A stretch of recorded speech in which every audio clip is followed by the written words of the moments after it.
shirkan degdeg ah oo iskugu yimaadeen saraakiisha laamaha amniga qaybahooda kala duwan kuwa admis iyo saraakiil ka socday dowladda Ingiriiska ayaa waxaa shir gudoominayay madaxweynaha dowlad goboleedka Koonfur Galbeed Cabdicasiis Xasan Maxamed Laftagreen. shirka oo diiradda lagu saarayay xoojinta amniga, iskaashiga qaybaha kala duwan ee ciidamada, wadaagida xogaha iyo xoojinta howlgallada ka socda qaybo ka mid ah deegaanada Koonfur Galbeed Soomaaliya iyo sidii si wadajir ah liskaga kaashan lahaa. saraakiisha ciidamada ee ka qayb galayay shirkan ayaa si qoto dheer u sharaxay muhiimadda ay leedahay wada shaqeynta. shirkan oo saxaafadu ay dibad joog ka ahayd ayaa markii uu soo gabagaboobay waxaa warbaahinta la hadlay afhayeenka madaxweynaha dowlad goboleedka Koonfur Galbeed Mudane Maxamed Cali Ibraahim Bandhow.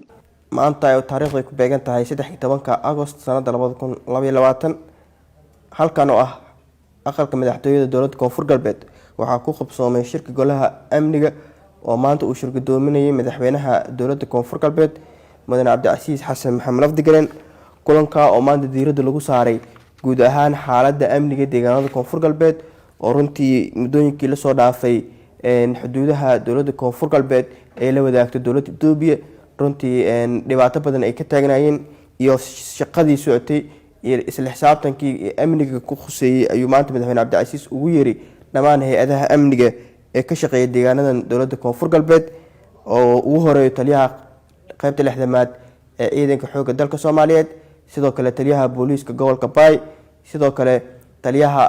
nabad sugidda iyo sirdoonka Koonfur Galbeed, sidoo kale taliyaha CID-da dowladda Koonfur Galbeed iyo sidoo kale saraakiisha ku sugan admis iyo sidoo kale secretary ee ka howlgala deegaanadan Koonfur Galbeed ee dowladda Koonfur Galbeed Soomaaliya. runtii waxaa shirka lagu falanqeeyay xaaladda guud ee deegaanadan iyo dhacdooyinkii soo noqday iyo howlgallada socda iyo sidii loo dardargelin lahaa shaqooyinka amniga ee lagula dagaalamayo kooxda nabaddiidka Al-Shabaab oo runtii caadeystay daadinta dhiigga islaamka iyo sidoo kale howlgallada socda sidii la iska kaashan lahaa oo runtii meel loogu soo jeesan lahaa loona cirib tirin lahaa deegaanadan dowladda Koonfur Galbeed ee ka arrimiso. runtii waxaa guud ahaan la isla afgartay ciribtirka iyo sidoo kale baabi'inta kooxda haraadiga ah ee ku sugan deegaanadan Koonfur Galbeed. runtii waxaa bulshada Soomaaliyeed gaar ahaan bulshada reer Koonfur Galbeed ee ku sugan tuulooyinka iyo degmooyinka hoos yimaada dowladda Koonfur Galbeed laga codsanayaa in ay ka qayb qaataan sidii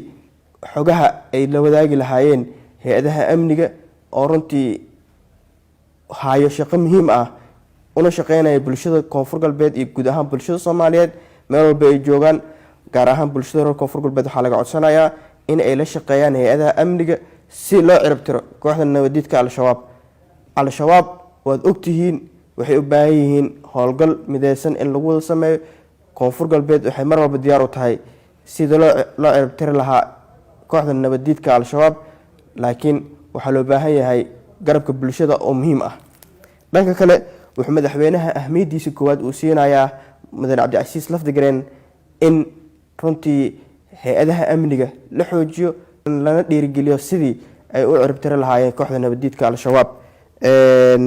si loo helo xasilooni amni isku furista wadooyinka oo runtii abaaraha hadda taagan ay qayb ka tahay sidii la aaminsan yahay amni darada ka jira deegaanada Koonfur Galbeed. marka si looga baxo amni darada waxaa muhiim ah in bulshada iyo hay'adaha amniga ay iska kaashadaan xaaladda amniga guud ahaan ee deegaanada Koonfur Galbeed, xogaha rasmiga ahna ay la wadaagaan hay'adaha amniga. sidoo kale wuxuu madaxweyne Cabdicasiis Xasan Maxamed Laftagreen oo ah madaxweynaha dowladda Koonfur Galbeed uu faray saraakiisha qaybahooda kala duwan ha noqdo kuwa ciidamada xoogga dalka, ha noqdo booliiska, ha noqdo nabad sugidda, admis iyo secretary oo ka howlgala deegaanada Koonfur Galbeed sida uu dhaqsiyaha badan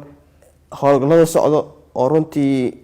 lagu cirib tirayo kooxda nabaddiidka Al-Shabaab. shirkan degdega ah oo saraakiisha amniga qaybahooda kala duwan iyo kuwa admis ay la yeesheen madaxweynaha dowlad goboleedka Koonfur Galbeed ayaa ku soo aadaya xilli dhowaan madaxweynaha dowlad goboleedka Koonfur Galbeed kulamo looga hadlayay arrimaha amniga uu kala yeeshay madaxweynaha dowlad deegaanka Soomaalida Itoobiya kaasi oo ku saabsanaa howlgal wadajir ah oo laga sameynayo deegaanada labada maamul ay xuduud wadaagaan. Maxamed Aadan Socdaal TV-ga iyo raadiyaha dowlad goboleedka Soomaaliyeed ee Jubaland.